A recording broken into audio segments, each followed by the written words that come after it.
You're watching Madison TV. My God, today. Next topic. Gabrielle Union posted a photo of herself and husband, Dwyane Wade.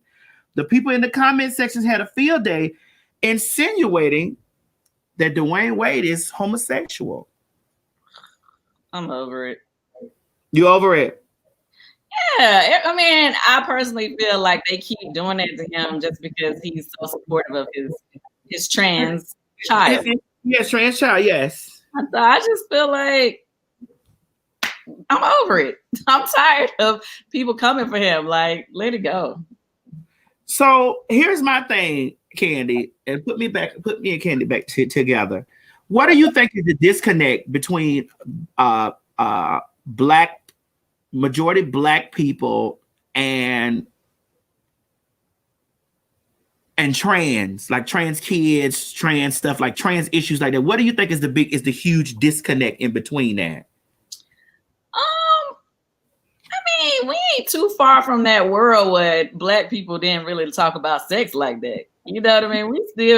We're not too far gone from the undercover brother era where we felt like everything had to be hidden because of our families grew up in the church and everything is so judgmental. Like a lot of us grew up with, that growing up, you know what I'm saying? With people being judgmental and stuff like that. And that's just and that's in accordance to the whole entire LGBTQ plus community. It's like people have been judgmental forever. And it's just like people finally start coming into kind of understanding, some parts of it, meaning, lesbian or gay. But when you added trans to the mix, some people still are acting like that's too much for me.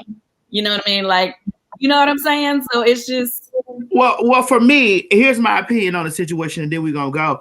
I feel like that a lot of times that they don't really know what it's like to see unconditional love. A father's having an unconditional love for his child.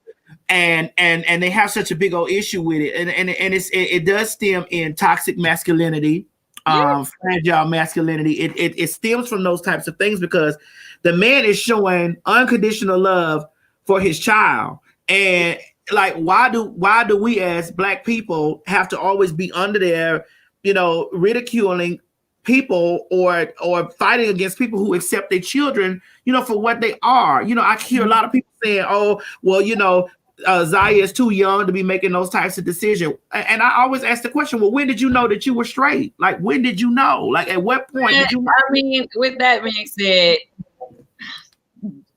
gender and sexuality are two totally different things.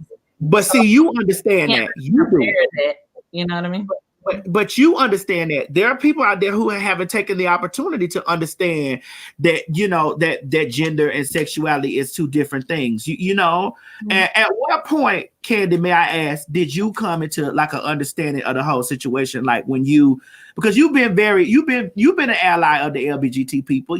I first was introduced to kind of like the world on your show, Kandi Coded Nights. 10 years ago. You was been introduced, honey, but you were introduced to a different part of the world. But okay. But you're saying, when did I become what? Like aware of all of this stuff. Like, was it like not aware, but like.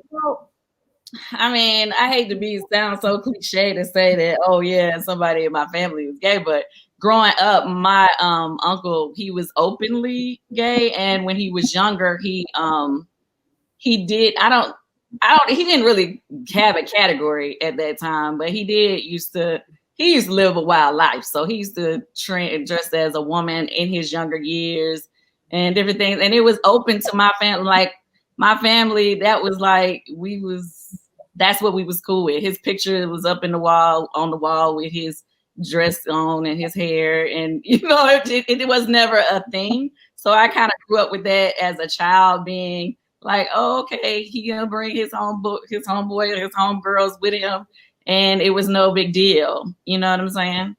So it was kind of like a normal thing for you, and then you understood. So I don't really like that they're heavy on him, especially like when Boosie was carrying on with that bullshit with him, like, you know, reading him about his child, and then turn around and have these girls in there sucking his kid's dick, and it's like, girl, like you don't see that you are a contributing factor to all this toxic shit that go on with men.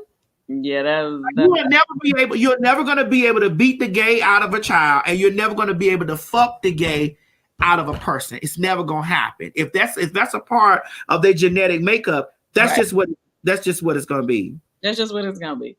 Exactly. Yeah. I agree with you on that.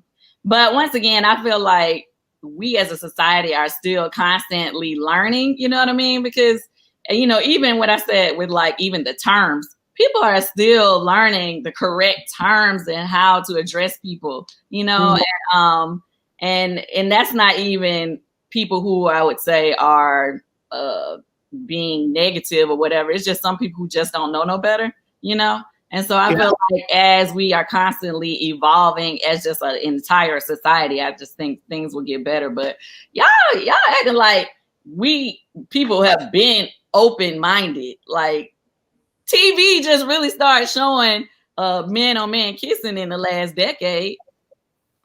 I know that, but so you got to think like as the world, as entire society, everybody has been kind of like weird about sexuality in general. So, you know.